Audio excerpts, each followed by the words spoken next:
sua Bíblia em Isaías, capítulo 7. Quero falar de uma situação onde o rei da Síria se une a Efraim contra Israel. E Deus manda uma palavra a Isaías, e é sobre essa palavra que nós vamos meditar nesta noite. Isaías, capítulo 7. Vamos ler apenas a parte B do versículo 9. Isaías manda um recado para o rei Acás, filho de Jotão, e ele diz assim, que não eram para eles ter medo, porque tudo aquilo que foi predeterminado não iria acontecer. E a última parte diz assim: se não o crerdes, certamente não haveis de permanecer. Podemos assentar. A Bíblia diz que tudo tem que ser por fé, correto? Tudo tem que ser por fé.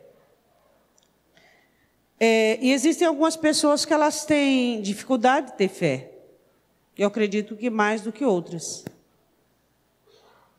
Eu acredito,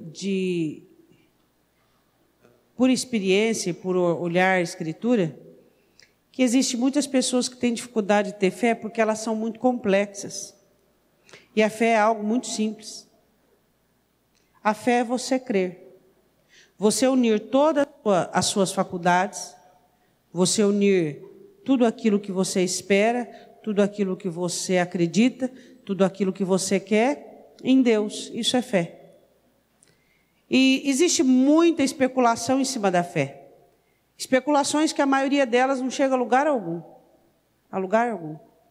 Porque a fé é muito simples. É tão simples que, principalmente no nosso português, ela é feita de duas letras. Fé. Aí, a grande pergunta, antes de nós começarmos a meditar sobre isso, sobre a mensagem que Deus manda a Acás: se você não crer, você não vai permanecer. É analisarmos nesta noite quais são os perigos da minha e da sua fé.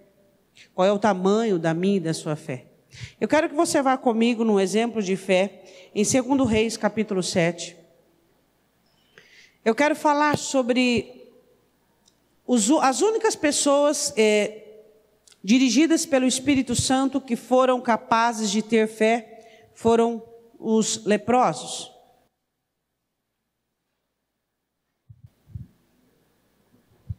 Segundo Reis, capítulo 7.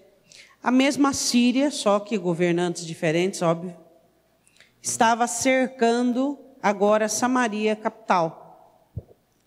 E a Bíblia diz assim, que o rei vê Eliseu como responsável pelo cerco, pelo sítio. E o rei fica muito bravo com Eliseu e diz assim: eu vou matar Eliseu. E Eliseu, no capítulo 7, versículo 1, então disse Eliseu: ouvi a palavra do Senhor. Assim diz o Senhor. Assim diz o Senhor. Nós temos de Gênesis a Apocalipse inúmeras e inúmeras vezes de assim diz o Senhor. A questão é, a palavra de Deus, ela é lançada e ela vai adiante da obra do Senhor. Mas a questão é, como o próprio Senhor Jesus, explicando na parábola do semeador, ele explica que existem muitos de nós que temos muita dificuldade em recebermos a palavra como forma de construção do nosso milagre. Porque a palavra, ela vem adiante para fazer o quê? Para inspecionar, como um espia. Inspecionar, limpar, fundamentar, para que depois o milagre possa acontecer. Então, o que você vê aqui é uma palavra enviada ao coração de pessoas que não creram. Nem o servo do rei, nem o rei, ninguém creu na palavra. Quem anunciou o milagre foi aquele que foi movido, aqueles 4 que foram movidos pelo Espírito Santo de Deus. Mas nenhum dos que ouviram a palavra creram na palavra. O próprio profeta Isaías dizendo assim, Isaías, quem deu crédito à nossa pregação? A quem foi anunciado o braço do Senhor, porque foi subindo como renovo de uma terra seca, não tinha formosura, beleza nenhuma que nos agradássemos. Então, o braço do Senhor é manifesto, mas quem dá crédito à pregação? O braço do Senhor e a pregação são duas coisas que estão aliançadas. Quem deu crédito à nossa pregação? Diz o profeta, Isaías 53. E a quem foi anunciado o braço do Senhor? Então, o braço e a mão de Deus estão interligados com a palavra. Se eu não tenho coração, se eu não tenho mente, se eu não tenho repouso para a palavra, eu não terei condições de vislumbrar, de ser participante daquele milagre que eu espero. Todos nós necessitamos de milagres, todos nós estamos à espera de alguma coisa. Vai dizer que você não está à espera de algo? Todos nós aqui estamos à espera de uma obra que Deus vai fazer, de algo que Deus vai realizar, de algo que nós temos orado, clamado e esperado. Agora, de que maneira nós temos esperado? Ele diz assim: assim diz o Senhor, versículo de número 1, amanhã, quase a este tempo, ou seja, a hora, haverá uma medida de farinha por um ciclo e 2 medidas de cevada por um ciclo à porta de Samaria. Ele diz: o mercado vai reabrir, porque o mercado era feito às portas. Então amanhã, a esta hora, haverá uma medida de farinha por um ciclo e 2 de cevada, porque a cevada era mais comum, um alimento mais para o pobre, por um ciclo. Só que eles estavam numa situação de fome. O próprio rei foi abordado por uma mulher que matou o filho dela, e a outra queria agora, o acordo foi esse, matou o filho dela, agora ela queria comer o filho da outra, eles queriam cozer, e a outra disse, escondeu o filho. O rei ficou horrorizado: vocês estão comendo as próprias crianças de fome. Então a situação em Samaria era uma situação destruída, uma situação no fim. Então Eliseu manda uma palavra. Agora, eu me lembro de um versículo, eu quero que você vá comigo, fica aberto em 1 Reis. Eu quero que você vá comigo em 1 Pedro, 2 Pedro. Vá comigo. 2 Pedro, capítulo 3.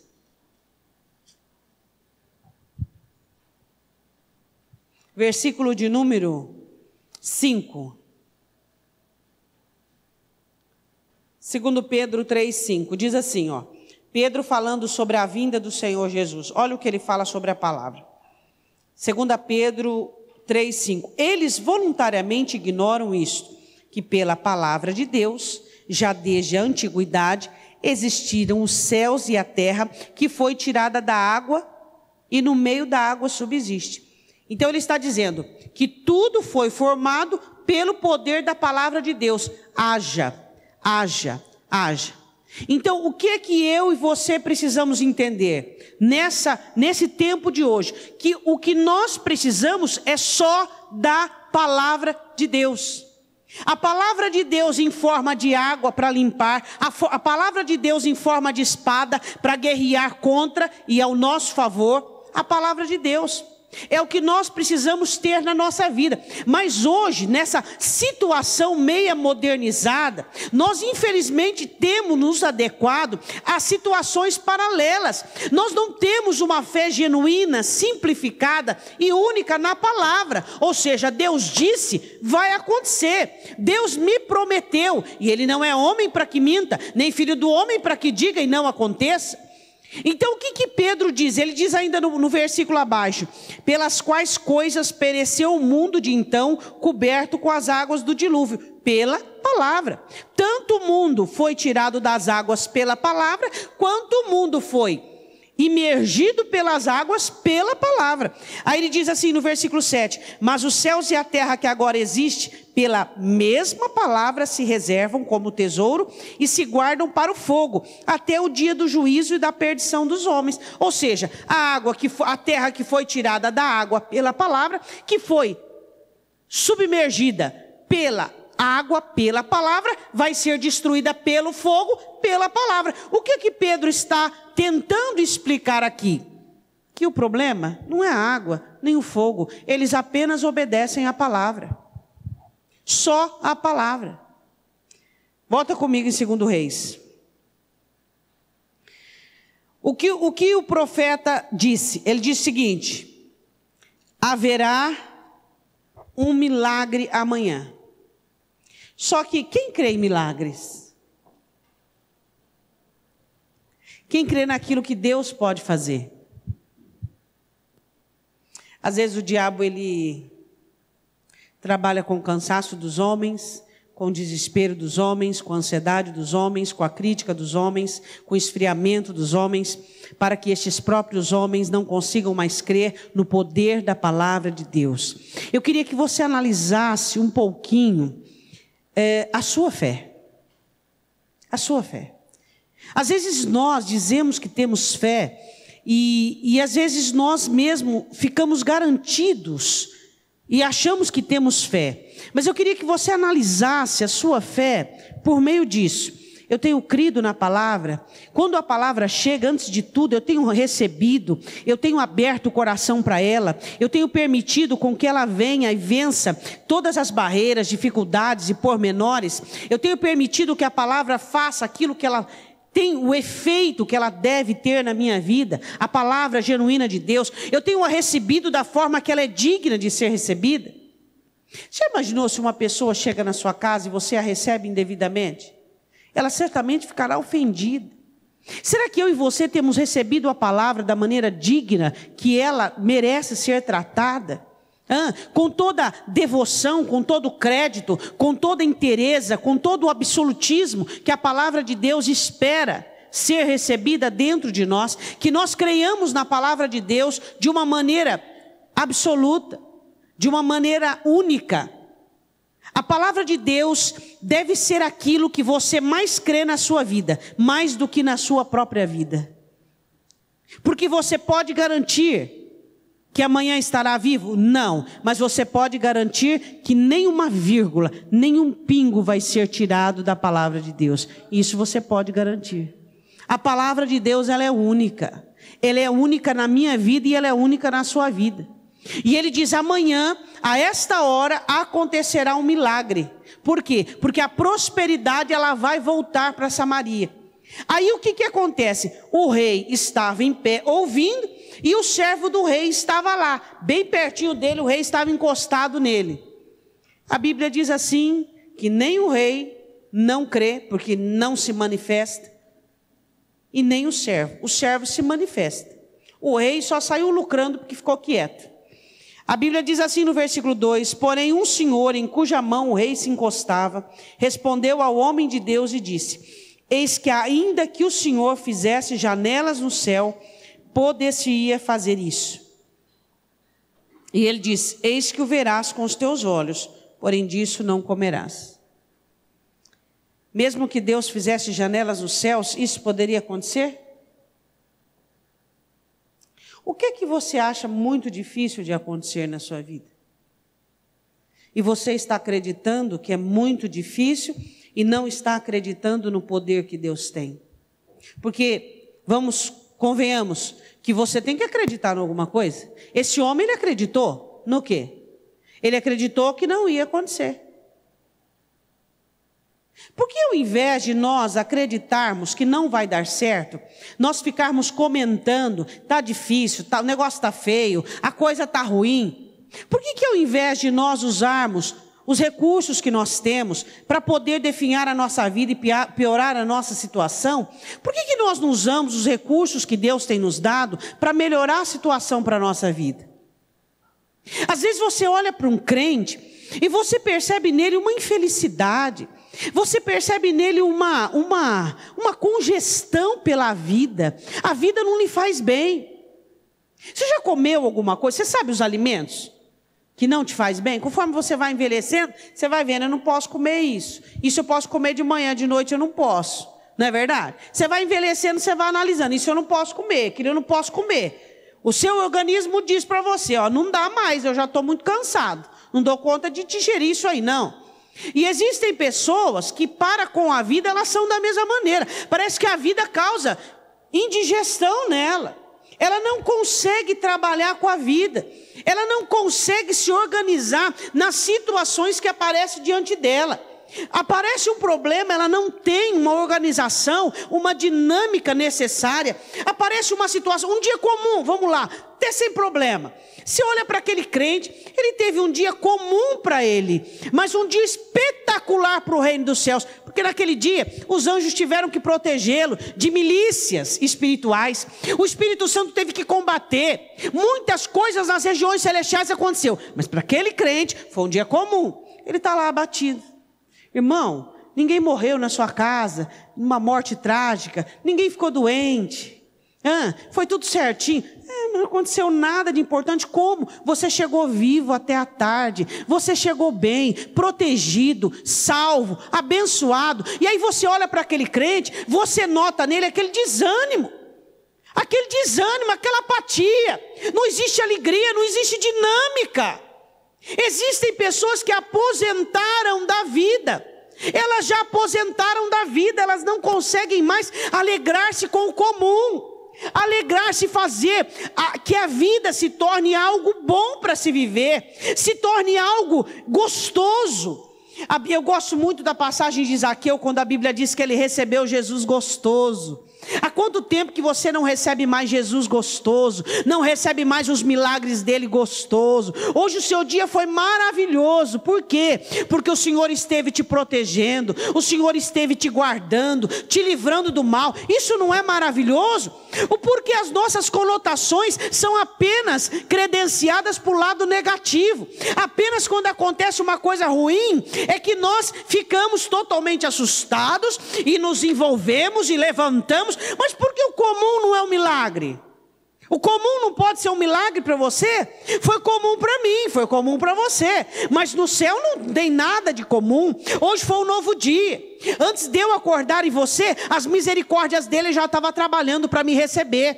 A hora que eu abri o olho, as misericórdias já lá apresentadas para mim e para você, para nos guardar, nos privar, nos livrar do mal, nos privar de situações ruins das quais não iríamos dar conta. Ali estava. Então não foi um dia comum para mim, foi um milagre. Hoje foi um milagre para mim, hoje foi um milagre para você. Por quê? Porque ele esteve conosco em todo tempo, em todo momento. E aí você chega no final do dia, cansado, não fisicamente, às vezes, mas você percebeu que a maioria das pessoas que se cansam fisicamente são as mais felizes? Já prestou atenção? As pessoas que têm trabalho braçal são as mais felizes? Observa isso. As pessoas que trabalham, que exercitam o seu físico, são geralmente as pessoas mais felizes. As pessoas que trabalham mais com a mente são as mais tristes, mais cansadas, mais esgotadas. E aí você olha aquela pessoa que está cansada, esgotada, aquela pessoa que ela está empurrando a vida da maneira que dá, e ela não tem dinamismo, ela não tem dinâmica, ela não tem alegria, ela não tem vivacidade, ela não tem esperança. Ela não tem fé que amanhã o milagre está à espera dela. Você acredita que amanhã o seu milagre está à sua espera?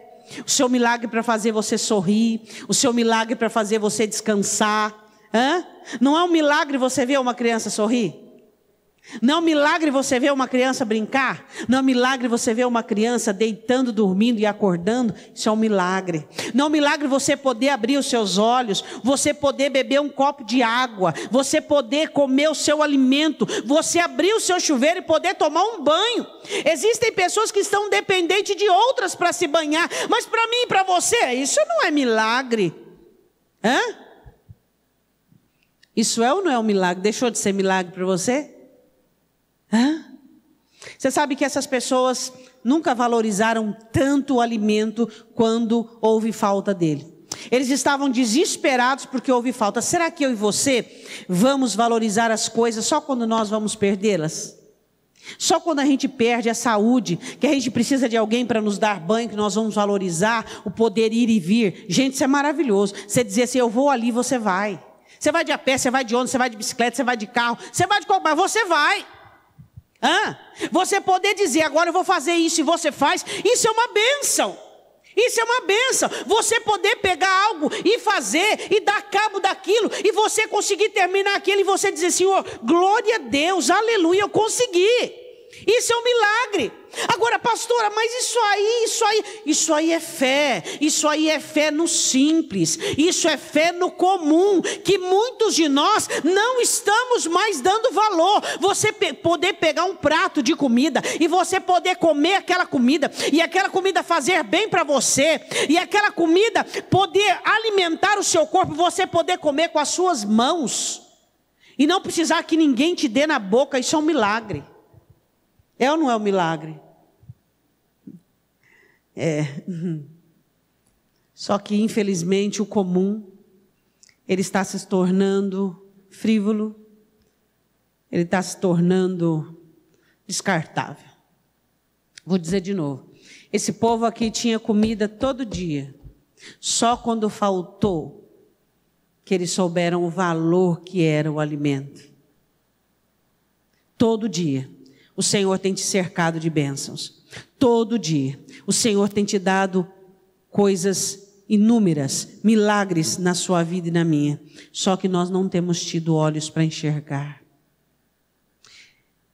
O profeta olhou para o homem e diz assim, você vai ver com os teus olhos, mas não vai participar dele. Existem pessoas que estão vendo os milagres com os olhos, mas não estão participando. Por quê? Porque não tem fé para o milagre que se dizem comum. Será que eu e você temos dado valor pela condição de termos, de podermos? Você já parou? Quem já dormiu no chão aqui? Que não tinha cama para dormir?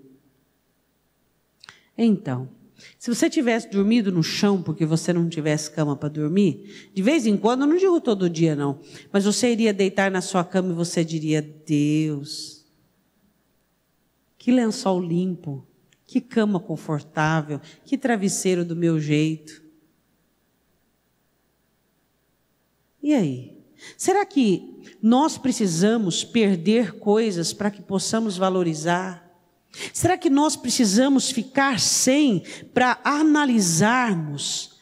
Às vezes eu vou deitar, eu gosto muito da segunda-feira, quando eu durmo de segunda-feira, porque é o dia que troco os lençóis. E aí eu falo para o pastor, gente, é bom demais poder dormir numa cama, fala a verdade.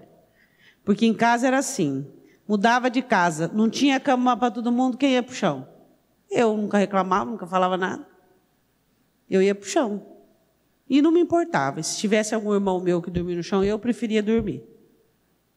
Então eu valorizo muito poder dormir numa cama. Muito. Agora você não precisa não ter tido, você não precisa perder para você dar valor. É ou não é?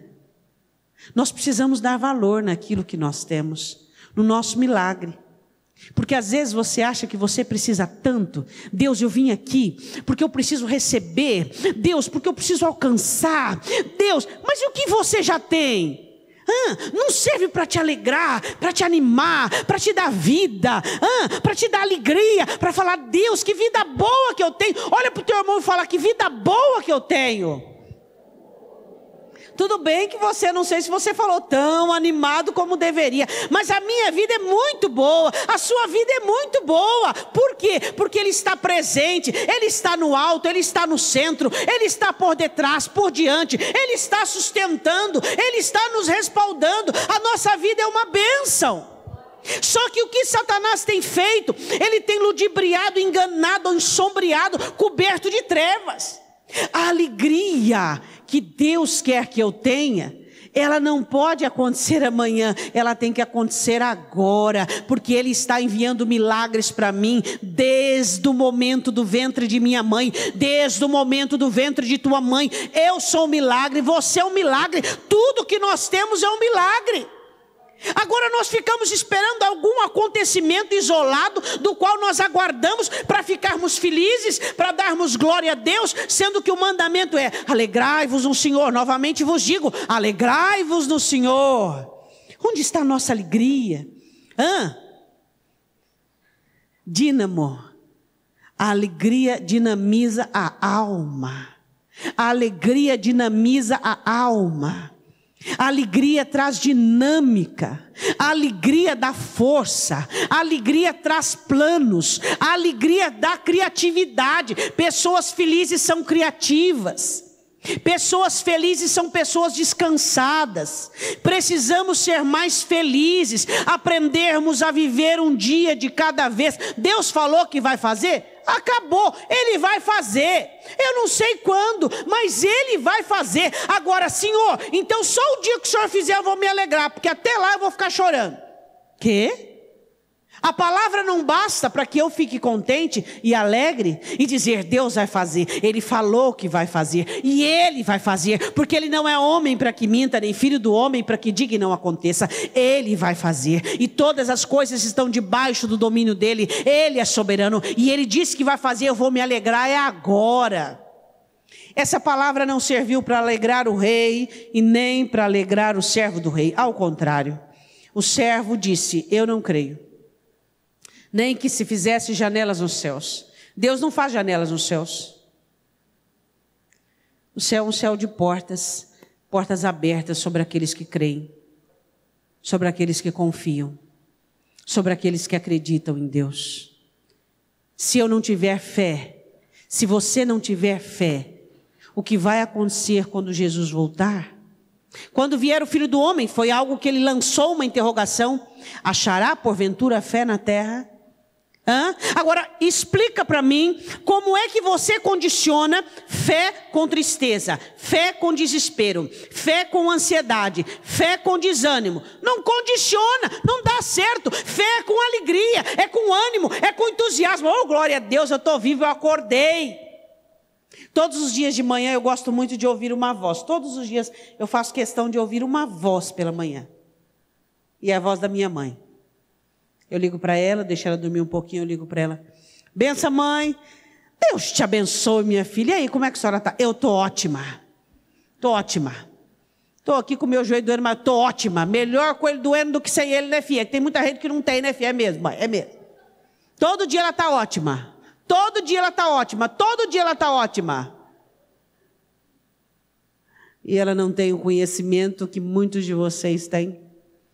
E ela não tem a vida que muitos de vocês têm. E muitos de nós não temos a história trágica que ela tem. Mas ela sempre está ótima. Todos os dias ela está ótima. E aí? E eu falei, a senhora está sozinha? Estou nada, filha. Então quem está aí? Deus? Eu estou perguntando de alguém, né? Mas tudo bem. Deus está comigo? Tá bom, mas tem alguém aí? Algum filho pesando? Não, filho, então tá bom, estou indo aí. E você não está ótimo todos os dias? Eu estou ótimo. Por que você tem que estar ótimo? Porque Deus está contigo. É o seu milagre. É aquilo que para mim e para você, o dia terminou redondinho hoje, não terminou? Abençoado. Quem trabalhou para isso? Ele. Ele trabalhou, os anjos trabalharam, o Espírito Santo trabalhou, o sangue moveu sobre a minha vida e sobre a sua vida, sobre os umbrais das nossas almas, sobre a verga da nossa alma, para quê? Para nos livrar, para proteger. Então isso é motivo de contentamento. Hoje nós temos tido uma igreja triste, uma igreja melancólica. Por quê? Porque a fé, ela adquiriu uma situação, uma conotação complexa. A fé é simples. A fé, eu creio em Deus, ponto. E Ele me basta, ponto. E Ele me alegra, ponto. Este homem, mesmo depois de ouvir a palavra, ele continuou triste. Ele continuou com desânimo. Ele continuou sem esperança. Olha para o seu irmão, vê se ele é uma pessoa cheia de esperança. Cheia de esperança, por quê? Porque nós temos Jesus Cristo. E Ele é a nossa esperança. E Ele é a nossa esperança. Aquilo que não está certinho, Ele vai fazer ficar tudo certinho. Ele vai trazer as coisas no devido lugar. Porque nada na minha vida ficará fora do lugar. Tudo que Ele prometeu, Ele vai cumprir. Nada na sua vida ficará fora do lugar. Ele vai colocar tudo no lugar a seu tempo. Mas enquanto isso, nós glorificamos o nome dEle. Mas enquanto isso, nós adoramos o nome dEle. Mas enquanto isso, nós nos ensurdecemos um pouquinho e ficamos ceguetas um pouquinho para não darmos tanta atenção àquilo que o diabo quer roubar de nós. Ele quer roubar a nossa alegria, o nosso entusiasmo. A palavra entusiasmo significa cheios de Deus. Você é uma pessoa entusiasta? Você é uma pessoa que tem entusiasmo na vida? Não estou falando de uma pessoa dinâmica no trabalho, eu estou falando para viver mesmo, sabe? Para dar valor em tudo aquilo que Deus tem nos dado, para dar valor nas pequenas coisas. A Bíblia diz que nós não devemos desprezar as coisas pequenas, porque Deus usa as pequenas para fazer as grandes. As coisas pequenas são importantíssimas para a nossa vida, e nós precisamos dar valor, e nós precisamos valorizar. Qual foi a última vez que você agradeceu a Deus pelo seu carro? Pela sua casa? Pela sua família? Por estar vivo? Por ter saúde? Pastora, mas eu não tenho saúde completa. O médico falou que eu estou com isso. Fica quieta. Nem merece comentário isso aí. Você é saudável, meu irmão? Você é saudável. Tem gente que o médico fala que ele está com triglicérides, o entusiasmo dele desce lá embaixo. Para de comer gordura, acabou o problema. Para de comer gordura, acabou o problema. Faz um regime aí você mesmo. Para com essas comilanças. Acabou o problema. E aí? Anima-te. Você tem que ter entusiasmo. Você tem que ter alegria. Você tem que ter essa dinâmica da vida. Por Cristo. Eu não estou falando de pessoas que são animadas por personalidade. Como Deus quis ensinar Josué. Deus diz para Josué: Josué, tem bom ânimo, ou seja, tem um ânimo que a palavra te dá, não te desvie dela nem para a direita nem para a esquerda, tenha em teu coração e na tua boca, isso garantirá o seu ânimo elevado. Diga: ao rejeitar a palavra, eu perco ânimo. O segredo que Deus deu a Josué para que ele ficasse animado, e diz assim: pelo ânimo você terá progresso, mas você não pode desviar-se da palavra, nem para a direita nem para a esquerda. Ela tem que estar no seu coração e na sua boca. Ânimo. Crer na palavra, confiar na palavra, não permitir que Satanás continue fazendo situações e circunstâncias na sua mente. Ele disse assim: eu não creio. Ele disse claramente que não cria. Existem muitas pessoas que não creem dentro das igrejas. Ouvindo a palavra de Deus, elas apenas não têm coragem de dizer que não creem. Mas o comportamento dela, a sistemática dela e a dinâmica dela é uma falta de fé e uma ausência de fé. Por quê? Porque quem tem fé tem alegria. Quem tem fé tem ânimo. É uma coisa impressionante. Você nunca vai encontrar uma pessoa que tem fé e ela está numa dosagem correta da situação que ele está vivendo, que esteja triste, abatido, desanimado. A fé nos dá alegria, ela nos dinamiza. A fé nos dá ânimo. Então, se você tem fé, você tem ânimo. A Bíblia diz assim que aquele homem não creu, mas 4 leprosos estavam à entrada da porta, os quais disseram uns aos outros: para que estaremos nós aqui até morrermos?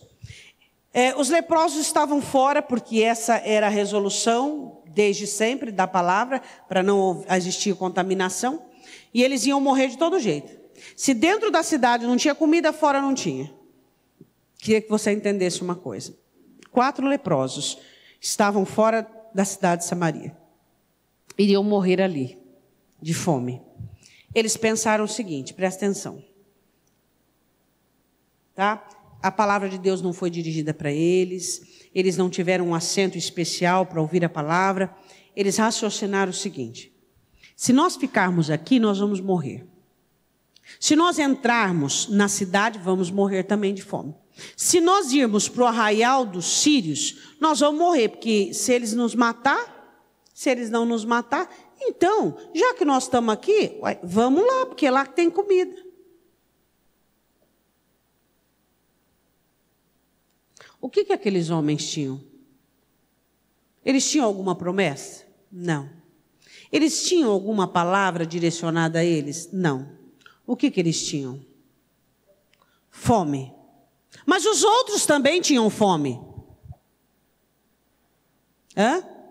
Eles disseram aqui alguma coisa sobre nós cremos no Deus de Israel, e o Deus de Israel vai ir adiante de nós, e o Deus de... Foi isso que eles disseram? Não. O que estes homens tinham? Fome, pastora. Fome. Mas Israel também tinha fome. Aquele homem tinha fome, o rei tinha fome. Samaria inteira estava com fome, mas ninguém creu. Necessidade não é sinônimo de fé. Tem gente morrendo à míngua sem fé. Não é porque você tem uma necessidade e que você está alucinado, desesperado, é que você tem fé. Necessidade não é sinônimo de fé. Não, tem muita gente que está precisando, que está necessitando, que está morrendo à míngua e não consegue ter fé. O que aqueles 4 leprosos tinham? O que eles tinham? Eles não tinham. Eles não tinham cama para dormir, eles não tinham cidade para entrar, eles não tinham saúde, eles não tinham comida, eles não tinham nada. A sua fé tem muito a ver com o que você tem. Quem tem menos fé? Quem tem mais.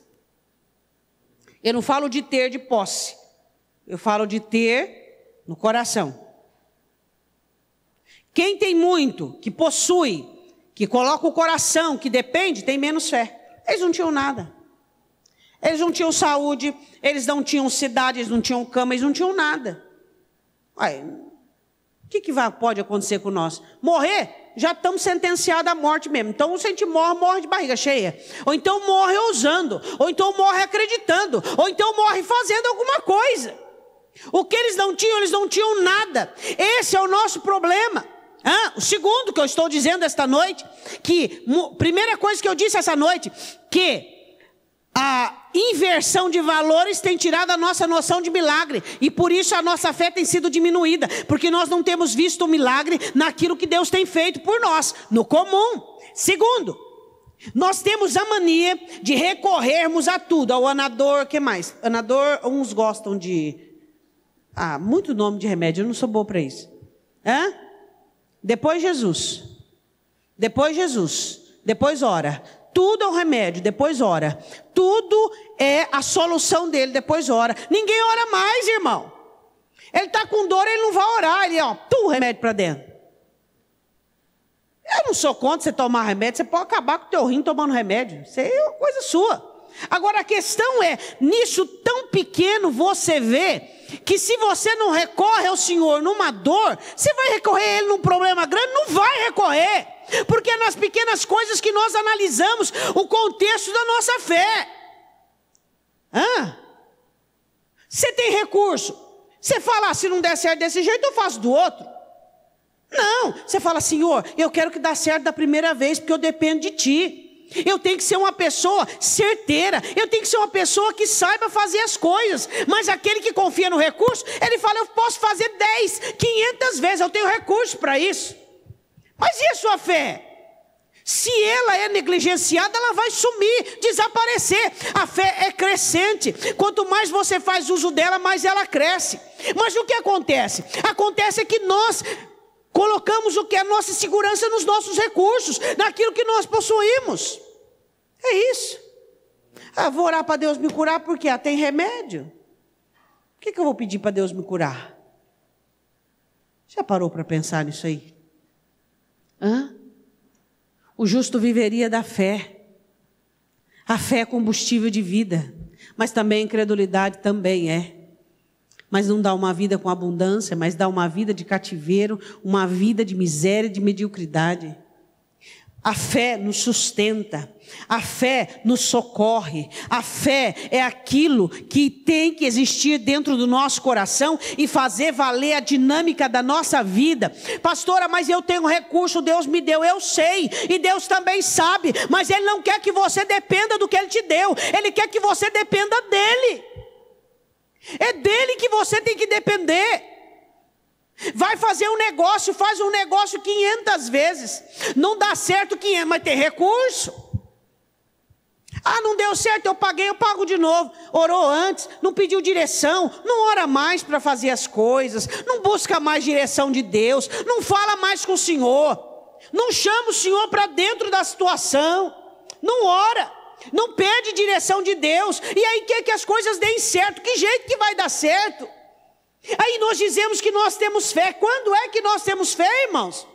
Quando é que nós temos fé? Não temos feito uso. Deus te deu os recursos que você tem, não para que você seja um dependente de seus recursos, mas que você dependa da oração. Você dependa de Deus. Deus, eu dependo do Senhor. Deus, eu creio no Senhor, eu confio em Ti para resolver esse problema. Senhor, em nome de Jesus, eu preciso, Deus, do Teu milagre, eu preciso que o Senhor vá adiante de mim. Eu preciso de uma solução. Pai, em nome de Jesus, eu sei que eu tenho que fazer a minha parte, e a minha parte eu sei qual é, e eu estou fazendo, mas eu creio no milagre. Eu preciso da obra das Tuas mãos. Eu sei que no céu não tem janela, no céu tem portas abertas para aquele que crê, e eu confio no Senhor. Fora aquela falta que temos de oração de preservação que Jesus ensinou. Vamos orar só depois que o mal chegou. E ele disse: Pai, livra-os do mal. Você ora para que Deus livre seus filhos do mal quando? Todo dia? Só que quando o mal vem, aí você resolve orar. Mas por que não ora antes do mal vir? Igual Jesus disse: Deus, livra do mal. Livra da prostituição, livra do adultério, livra do amor ao dinheiro, livra da seta maligna, livra. Mas pastora, tem que orar muito então. Pois é. Você ora para Deus guardar os seus filhos nessas escolas aí da vida, que está uma perdição, nas ruas dessa cidade. Você tem orado para Deus guardar a sua casa, proteger a sua casa. Quando você sai da sua casa, o que você fala? Ou só em pensamento: Senhor, guarda a porta, guarda a minha casa, Pai. Livra do mal, Senhor. Coloca os teus anjos aqui. Todo dia você tem que fazer isso aí. Mas Deus já sabe, eu não vou responder nada para você não, viu, disso aí. Fica quieta, melhor eu engolir. Viu? Você tem que orar. Você tem que falar com Deus, vai viajar, você tem que orar. Senhor, guarda-nos, livra-nos do mal, leva-nos em segurança, traga-nos em segurança. A oração tem que ser parte da sua vida. A oração de preservação, a oração para livramento, para que Deus guarde, para que Deus proteja. Irmãos, nós estamos no mundo e o mundo jaz do maligno. Nós precisamos entender isso aí. Voltemos ao assunto. Ele não creu, mas os leprosos tinham fé, porque não tinham nada. E eles ousaram porque não tinham nada. As pessoas mais ousadas são os jovens. As pessoas que mais prosperam, não estou generalizando, dizendo que todos, mas as pessoas que mais prosperam no início da sua vida. Depois vai adquirindo 40, 50 anos, elas vão ficando mais apegadas e mais restritas aos desafios. Por quê? Porque quando ela não tem nada, ela tem que arriscar. Não, vou perder o quê? Não tenho nada. Eu preciso ir. E nesse negócio de ir, dá certo. Funciona. Uma coisa que eu priorizo na minha vida. E eu oro sempre, mas sempre, sempre, sempre a Deus. Deus, que eu nunca seja uma pessoa que o Senhor não possa contar comigo para alguma coisa nova. Porque o dia que o Senhor não contar comigo para uma coisa nova é porque eu estou velha. Deus tem que contar com você para uma coisa nova. Deus tem que olhar para você e dizer assim: esse aqui é um odre novo, pode pôr vinho nele. Que ele tem flexibilidade. Ele não tem apego. Odre velho não tem flexibilidade. Odre velho já esticou tudo que tinha que esticar. A paciência dele está esgotada. Ele não aguenta mais, ele quer o arrebatamento e só. E de preferência ele quer acreditar que quando ele morrer ele vai dormir. Se for assim, melhor ainda. Por quê? Odre velho não tem flexibilidade. Ele não tem fé para receber da parte de Deus desafio. Qual o problema? Eu tenho que andar de chinelo de novo, sair do meu salto? Vou sair. Eu preciso sujar as mãos de novo? Vou sujar. O que eu preciso fazer? Suar de novo? Vou fazer mais devagar, Senhor, porque não tem mais 20 nessa carcaça. Mas vou fazer. E aí? Quando Deus não puder contar com você para uma coisa nova, você envelheceu, porque o nosso Deus é Deus de coisas novas. Deus que arregimenta, Deus de um exército que é de coisas novas. Agora nós vamos envelhecendo por quê? Por falta de fé, porque a fé conserva. A fé, ela é conservante, é como um sal dentro de nós. Ela nos conserva, nosso ânimo, nossa alegria, nosso dínamo, nosso dinamismo. Não, eu creio, vai dar certo, vai conseguir. Eu tenho planos, tenho sonhos. Eu quero sonhar até o meu corpo aguentar. E eu quero realizar sonhos, eu quero ter projetos em nome do Senhor. Esses 4 leprosos não tinham nada. É assim que Deus quer que você seja. Deus, eu não tenho nada, nada, nada. Eu não tenho apego a nada. Eu sou livre, livre para investigar, livre para ir, livre para fazer, livre para crer, livre para o seu id, livre. Eu quero ousar, eu quero crer, eu quero confiar, eu quero acreditar. Eu quero me livrar das amarras, Deus, que me prende, dos apegos que me prende, de todo aquela limitação que você tem, né? Quantos metros quadrados tem sua zona de conforto? Você já parou para pensar quantos metros quadrados tem a sua zona de conforto?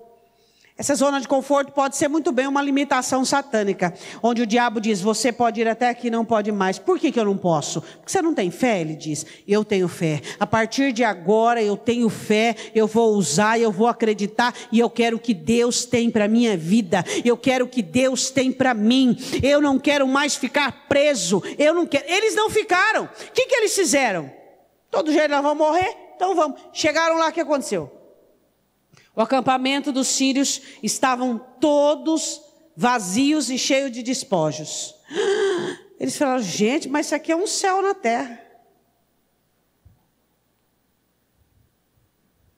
Não era para eles serem os primeiros. Mas sim, quem sabe, o homem que ouviu, o rei, eles pegaram ouro, prata, despojo, correram e esconderam. Aí foram lá de novo, correram, esconderam. Gente, vamos pegar aqui, vamos que nós vamos ficar bem. Esconderam. Aí um olhar e comeram. Aí eles falaram assim, gente, né? Nós não podemos ser assim injusto, né? O pessoal de Samaria lá está passando fome, né? Israel está lá passando fome. Vamos avisar, porque nós já estamos de barriga cheia. Já pegamos tudo aquilo que a gente queria, então agora vamos dividir um pouquinho, né? Outro dia eu falo sobre isso. A Bíblia diz assim, que chegou lá e chamou um servo do rei. Aí o rei disse assim, sabe aqueles crentes desconfiados? Eles falam que eles são prudentes. Uma coisa é prudente, ou prudência, outra coisa é incredulidade. Não sei não, esse negócio aí está cheirando mal. Isso aí está muito bom para ser verdade. Mas se foi Deus que fez, tem que ser bom. É ou não é? Sei não, esse negócio aí, hein? O incrédulo. O rei disse, isso aí é uma armadilha. Isso aí os sírios saíram para que nós possamos chegar e eles vinham, isso é uma armadilha. Aí o servo abençoado falou assim para o rei, de novo, o servo com fome, que não tinha um gato para pegar para o rabo. Falou, rei, presta atenção, nós temos o último cavalinho aqui que sobrou. Manda alguns espias lá, porque sobrou por sobrou, se for uma armadilha, já foi. Chegou lá, era verdade. Fala assim para o teu irmão, é verdade. É verdade, Deus é bom. É verdade, Deus abençoa. É verdade, Deus faz no coração daquele que crê. É verdade, existe o despojo do inimigo para mim e para você. É verdade, Jesus despoja o inimigo. Ele diz em Lucas, eu despojo o inimigo e ofereço para vocês. É verdade. E os espias chegaram lá e disseram para o rei, é verdade, rei, aquilo está abundando de coisa boa. E houve na porta de Samaria, por um ciclo, 2 medidas. Por um ciclo, 1 medida. De farinha, tanto de cevada. A palavra se cumpriu. Só que aconteceu um acidente. Sabe aquele homem que diz que não cria? E o Eliseu olhou para ele e falou assim, então tá, você vai ver, mas você não vai comer. Quando o povo estava saqueando, atropelou ele na porta, ele morreu. Com fome. Aí você fica, que pena, pobrezinho. Pobrezinho? Não sei, pensa o que você quiser. Só que ele morreu com fome. Ele viu a abundância, o milagre, mas morreu com fome. Porque não creu. Tem muita gente morrendo com fome. dentro das igrejas, porque não crê, não tem fé. Não tem fé. Não tem fé. Eu sei que você passou por experiências difíceis na sua vida. Faça dessas experiências uma analogia correta. Entendendo que Deus te guardou de todas elas para te fortalecer, para que você olhe e diga assim: Ele me trouxe até aqui e me levará onde Ele quer que eu chegue. Deus quer que eu chegue a um lugar e Ele vai me conduzir e Ele vai me levar. E não há impossíveis para Ele. E não há situações árduas. E não há impossibilidades. Então eu preciso ter fé. Parar com essa rusga, com essa cara amarrada, com esse desânimo, com essa apatia. Você olha no espelho, você até assusta. Você olha e fala: Deus, o que está acontecendo comigo? Estou cansado, estou desanimado, estou prostrado, estou amargo, estou azedo. Aí você fala assim: eu mordi a língua esse dia, pelo amor, pior que... Como é que chama aquelas bolinhas assim que você... Umas plantinhas aqui. Sei lá como é que punha na comida. Amarga igual um trem. Está azedo, está amargo, está chato. A vida fica chata. Aí quem vive com você também está numa vida chata, porque você é chata, todo mundo fica chato. Para com isso. Se eu tivesse algo melhor para te apresentar, eu te diria. Se Deus tivesse alguém melhor para te apresentar, Ele também te daria. Mas o melhor que Ele tinha e que Ele tem é Jesus, e Ele me deu e te deu, e Ele é suficiente. Tem alguém melhor do que Ele? Não tem. Jesus me faz feliz. Ele te faz feliz? Ele é a alegria dos meus dias. É a festa da minha alma. Jesus é a festa da sua alma. Por isso que a gente tem fé. Por isso que a gente acredita. Porque aquele que muda, mudou e está mudando. Porque aquele que tem acreditado em nós tudo aquilo que Ele tem feito. Porque aquele que é maravilhoso em obras, aquele que começou e vai terminar do lado de fora sim. Ele vai fazer sim, porque Ele é Deus. E a presença dEle é muito gostosa. É ou não é? Eu amo a minha alma. Por quê? Porque Jesus mora nela. Eu amo a minha alma. E eu digo como Davi, é a minha predileta. Jesus mora dentro do meu coração. Eu amo tudo que acontece dentro de mim. Amo contemplar, amo desfrutar. E você também. Ele habita dentro do seu coração. Ele está trabalhando, está te formando. Ele está dinamizando a sua vida. E Ele está dizendo para você: creia na minha palavra. Não fique abatido, não fique prostrado. Não fique sentenciado a algo que este homem, precisaria ter tido uma história assim. Um final desse jeito. Não. Mas por quê? Porque não teve fé. A bênção era para ele, a palavra era para ele, o milagre era para ele, mas ele não teve fé para ligar com a palavra. É aquilo que Pedro diz: a fé liga com a palavra. Nós temos que crer na palavra de Deus. E a palavra de Deus diz que maior é aquele que está em nós do que aquele que está no mundo. E a palavra de Deus diz que Deus age, ninguém pode impedir. E a palavra de Deus diz que tudo quanto pedirmos ao Pai em nome do Senhor Jesus vai nos ser feito. E a palavra nos diz que nada vem em minha vida ou em sua vida que não seja humano. E Deus é fiel que nos dá o escape. E a palavra diz que somos capazes de enfrentarmos e que a nossa luta não é contra a carne e o sangue, mas contra principados e potestades. E a palavra de Deus diz que para que olhemos para os pássaros, olhemos para o campo, os lírios no campo e tenhamos um pouco mais de fé. E a palavra diz inúmeras coisas para que eu e você ficamos bem. Você está bem? Amém? E amanhã você vai ficar bem? Domingo vai ficar bem? Aí vai vir segunda também vai ficar bem? Todos os dias você vai ficar bem, sabe por quê? Porque o bem maior de Deus mora dentro de mim. Então não tem como eu não crer, não tem como eu não confiar. E vale aí a dica: não se apega a nada, tudo que você apega será grilhões. Sabe aqueles filmes que a gente assistia, o desenho animado, que tinha aquelas... os escravos usavam aquelas bolas de ferro presas em correntes? Apego número 1, família. Apego número 2, trabalho. Apego número 3, não tenha apego. Seja livre para crer, para confiar. Jesus diz, onde está o teu tesouro, aí está teu coração. Qual é o nome do teu tesouro? Tem que ser Jesus, ali tem que estar seu coração. Hã?